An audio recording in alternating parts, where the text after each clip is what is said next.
This question doesn't have a colon, it has a semicolon. However, it still functions similarly to a lot of other vocab questions from the SAT where we have a repetition. In this case, the key word for me is the word this. They do this a lot.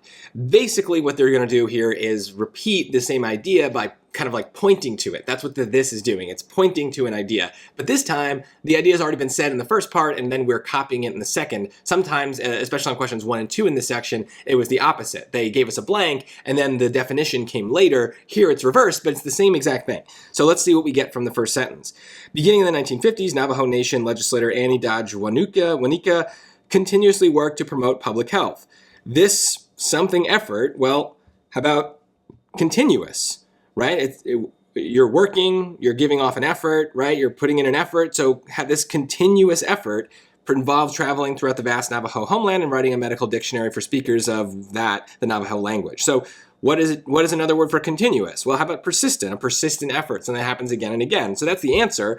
And again, I'm not really kind of like guessing here. It's just a perfect synonym for a word that they've already used and that they're kind of pointing to is like, this is the word to focus on, right? It's not subtle. So you got to be able to look for those clues.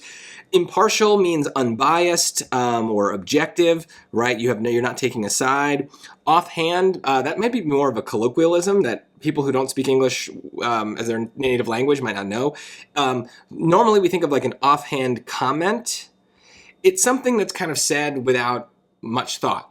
It's kind of said in passing. Maybe it's not like your main point. So it's kind of like on the side is maybe the best way to think of it. Offhand is like something happens on the side. So I don't know, that's a good word to know. And then mandatory is something that must happen, must be done, must happen. So none of that has any evidence here. So they're definitely not right. But again, it's not really that those would never work. It's more that the SAT is very clearly pointing to the word persistent here by using the word continuously right before it. So look for those things, and these will be easy questions.